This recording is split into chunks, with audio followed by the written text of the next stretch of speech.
प्रिय विद्यार्थियों, आज का विषय है कृषि प्रदेश, एग्रीकल्चर रीजन। कृषि भूगोल में या संसाधन भूगोल में या मानव भूगोल में हम कृषि प्रदेश का अध्ययन करते हैं। कृषि प्रदेश एक ऐसा विस्तृत क्षेत्र है जिसमें कृषि करने की दशाओं तथा प्रतिरूप में व्यापक रूप से समानता मिलती है, यानी कि जहाँ पर हमें कृषि और उससे संबंधित प्रतिक्रियाएं या प्रतिरूप या कार्य हमको देखने को मिलते हैं। कृषि की दशाओं तथा प्रतिरूप का तात्पर्य मुख्यतः फसलों की किस्में, उनके उत्पादन की विधियां क्या है तथा कृषिगत भूमि के उपयोग से है। प्रदेश विशेष में इन तत्वों को समानता कृषि कार्यों में प्रयुक्त, जैसे यंत्र क्या है, कृषकों के आवास कैसे हैं, उनका जीवन स्तर कैसा है, उस संदर्भ में बात की जाती है। इस संदर्भ में सर्वप्रथम 1936 में डी विटलीसी ने कृषि प्रदेशों का वर्गीकरण किया, जिसमें उन्होंने अग्र कुछ बिंदुओं के आधार पर विश्व के कृषि प्रदेशों का विभाजन किया, जैसे कृषि फसलों एवं पशुओं का पारस्परिक संबंध, यानी कि वह ऐसा क्षेत्र जहाँ पे कृषि फसलों पर आधारित पशु भी पाले जाते हैं। दूसरी, कृषि उत्पादन की विधियां क्या है, किस टेक्नोलॉजी का या कुछ मेथोडोलॉजी का या किस विधि का प्रयोग करते हैं, उसको हम देखते हैं। तीसरा, कृषि में लगने वाली पूंजी का स्तर क्या है, श्रम कैसा है, संगठन कैसा है, उस पर आधार पर उन्होंने विभाजन किया। इसके अलावा कृषि उत्पादन में प्रयुक्त यंत्र एवं उपकरण आदि का विषय में उन्होंने अपनी चीज़ें रखी।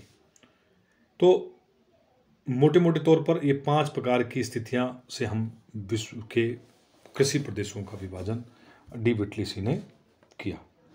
यदि मैं आपके सामने फिर पुनः इसको दोहराऊं कि कृषि का तात्पर्य फसलों के उत्पादन के साथ साथ पशुपालन से, पहला जो टॉपिक जिसको पर हमने चर्चा करी, क्योंकि दोनों ही भूमि एवं मिट्टी की उत्पादन शक्ति पर आधारित है तथा कृषि के लिए दोनों ही पारस्परिक रूप से संबंधित हैं।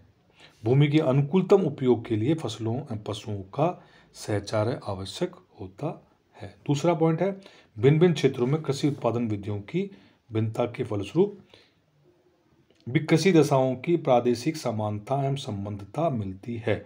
जैसे किस क्षेत्र में उत्पादन में पारस्परिक विधियां कैसी हैं, पशुओं तथा हल आदि का प्रयोग कैसा है, ये सब बिंदु हम के आधार पर कृषि प्रदेशों का विभाजन करते हैं। डी विटलीसी ने इन सभी बिंदुओं के आधार पर विश्व को 13 कृषि प्रदेशों में उसका विभाजन किया।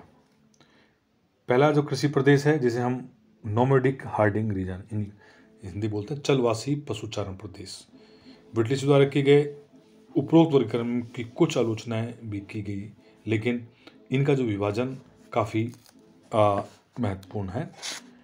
इसी संदर्भ में पहला जो चलवासी पशुचारण का विभाजन है, दूसरा उन्होंने व्यापारिक पशुपालन प्रदेश लिवस्टॉक रेंचिंग, तीसरा स्थानांतरण कृषि प्रदेश, चौथा प्रारंभिक स्थानबद्ध कृषि, पांचवा चावल प्रधान गहन निर्वाह कृषि प्रदेश, छठा चावल विहीन, मतलब जहाँ पर चावल नहीं बोए जाते, इंटेंसिव सब्सिस्टेंस, मतलब चावल के अलावा दूसरे जैसे गेहूँ बोए जाएगा, चावल बोए जाएंगे, तो व्यापारिक बागाती प्रदेश, भूमध्य सागरीय कृषि प्रदेश, व्यापारिक अनाज उत्पादन कृषि प्रदेश, व्यापारिक फसल एवं पशु उत्पादन कृषि प्रदेश, निर्वाह फसल एवं पशु उत्पादक कृषि प्रदेश, व्यापारिक दुग्ध एवं पशु पालन कृषि प्रदेश, विशेषीकृत बागवानी कृषि प्रदेश। इस प्रकार से 13 कृषि प्रदेशों का विभाजन डी विटलीसी ने जो पूर्व में बताए गए 5 बिंदु थे, उन 5 बिंदुओं के आधार पर उन्होंने विश्व को 5 कृषि प्रदेशों में विभाजित किया। आज इस वीडियो में मैं आपके सामने एक एक करके हम लगभग सभी प्रदेशों का विभाजन को पढ़ेंगे। आज के इस वीडियो में पहला जो विभाजन है जिस पे हम लोग चर्चा करेंगे, बाकी की वीडियो में हम और चर्चा करेंगे। पहला में जिसको हम उष्णकटिबंधीय निर्वाह कृषि प्रदेश है, यानी कि tropical agriculture intensity agriculture region है। ये प्रदेश 20 डिग्री उत्तरी तथा 20 डिग्री दक्षिणी अक्षांशों के बीच यानी कि इक्वेटर भूमध्य रेखा के आसपास 20 डिग्री उत्तर और 20 डिग्री दक्षिण के पे हमें देखने को मिलता है, जिन पर आदिमकालीन ढंग से मतलब प्राइमेटिव सबसिस्टेंस एग्रीकल्चर की जाती है। अधिक गर्मी और अधिक वर्षा के द्वारा फसलों की उत्पत्ति बड़ी तेजी से होती है।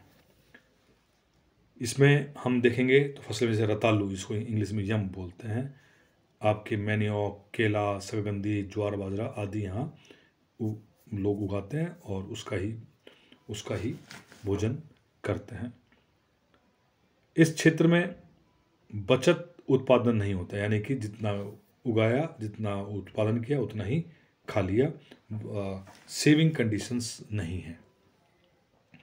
कुछ वस्तुएं प्राकृतिक वातावरण से मिल जाती हैं, तो वहाँ अधिक उत्पादन के लिए कोई प्रोत्साहन हमको यहाँ पर देखने को नहीं मिलता।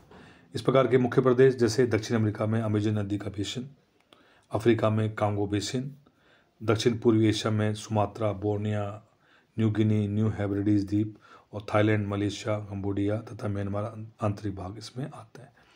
इन फसलों में भिन्न भिन्न फसलें उत्पन्न होती, जैसे कि मध्य अमेरिका और दक्षिण अमेरिका में के अन्न के फसल के अलावा मक्का उत्पन्न की जाती है। अफ्रीका में बाजरा के तथा ज्वार उत्पन्न किए जाते हैं। दक्षिण पूर्वी एशिया में पहाड़ी चावल उत्पन्न किए जाते हैं। रतालू, शकरकंदी, मैनियोक आदि उगाए जाते हैं। निर्वाह कृषि को हम मोटे मोटे तौर पर दो भागों में विभक्त करते हैं।